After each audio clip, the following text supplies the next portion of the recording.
What up, everyone? DJ Nubis here with your Metal Radio podcast with another species spotlight segment. This time on Salem, my Mexican red knee tarantula. And the reason why I stressed red knee is that I misidentified her initially. Initially, when I got her, Neko found her through another source. Somebody who was giving away a spider, and it was ones I didn't have. So I was like, well, okay, I'll take it. And a beautiful female, very large. I don't know how old she is, but good size, almost the size of my hand pretty much, but very docile, very friendly. That's sort of the behavior of this particular species. Now, I thought I had a Brachypelma emilia, which is a Mexican redleg. However, through the research and putting all the materials together and taking videos and photos of my spider and looking a little closer, I have actually a Brachypelma Hamorii, which is the Mexican red knee.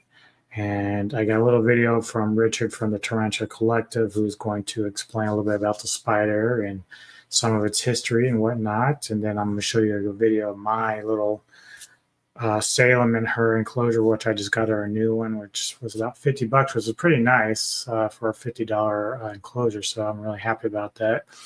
Did have to add some more soil, so the video isn't how it totally looks at the end there, but misidentifying can happen. I have like a couple of pokies, very similar in look. I even have a Toga starburst, which looks immaculata, which looks close to a pokey. But the thing about like spiders is one way to distinguish them is by their markings and coloration and the bands on their legs. So again, I thought I had a Mexican red leg, which without really knowing in detail the differences. So once I started looking at Salem, I was like, okay, she's a red knee, definitely. But, you know, if you're going to be a beginner in this hobby, Mexican red knee, as well as maybe your curly hair, is a good couple of spiders to work with because they're very peaceful, docile, not defensive, and generally will be long lasting, especially the females.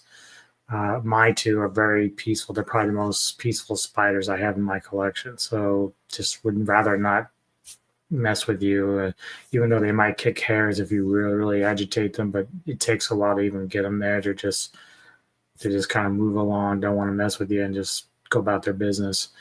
So anyway, here's a video with Richard on Tarantula Collective, just kind of breaking it down.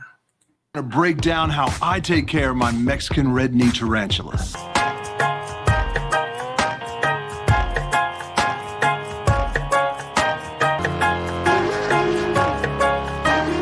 The Brachypelma Hamorii, formerly classified as the Brachypelma smithi, but known commonly as the Mexican red knee tarantula, is one of, if not the most popular tarantula in the hobby.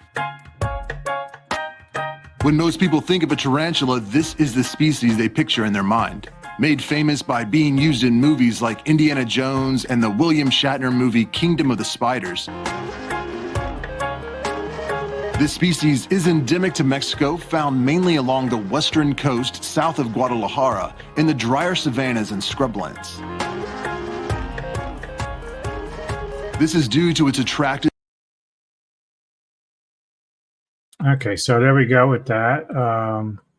I did have some feeding stuff in there, but it didn't really go through. But either way, you kind of get an idea. This spider is very colorful, pretty, very docile. That's why at the time, I'm sure with movies like Indiana Jones and King of the Spiders, it was easy to work with them. They weren't going to be aggressive or defensive, and they would just kind of do what you want if you just kind of push them in a certain way.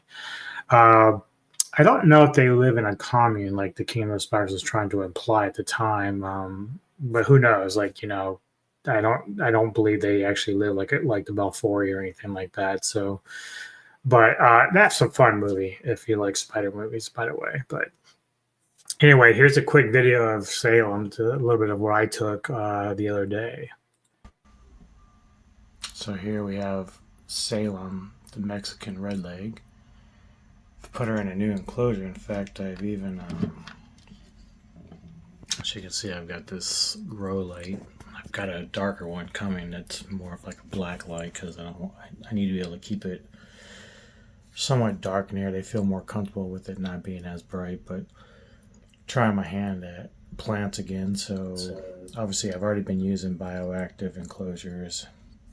Got the little water dish. Got some webbing on my hand because she's been doing it all over the window here. But yeah, so we're gonna try our hand at doing plants again. Hopefully it goes well. But she's looking good, full.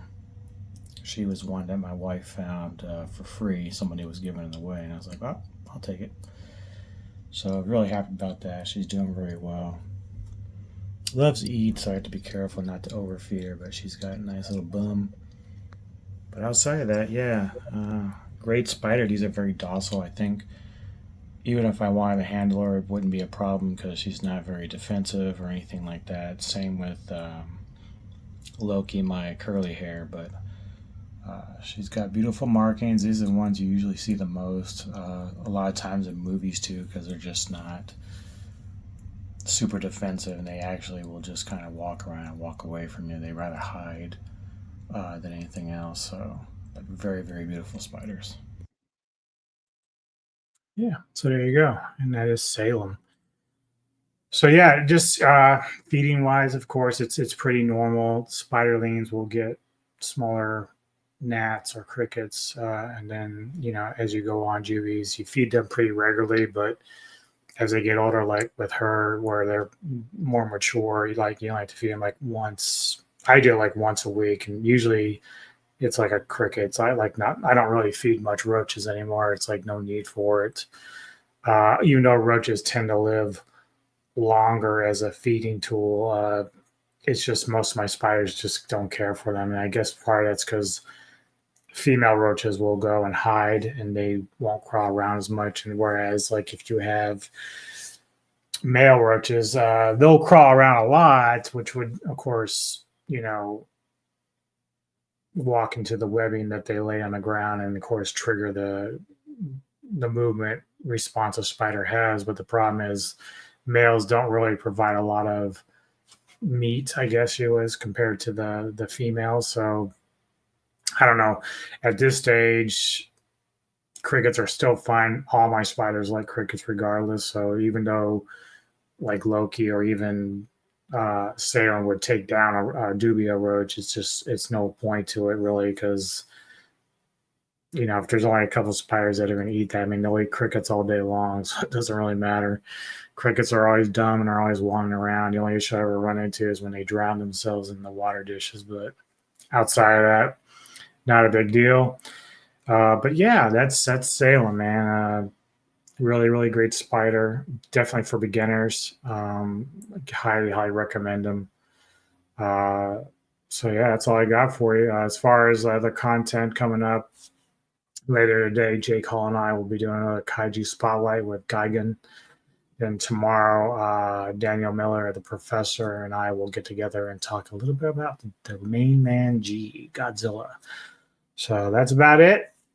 Thank you for all checking out the video. If you'd like the content, like and subscribe. If you're a tarantula and a tarantula hobby like I am, let me know what kind of spiders you got. Do you have one of these? Do you want one of these? What do you think? And yeah, take care of yourselves. See you next time on the Military Rain Podcast. You see before you die.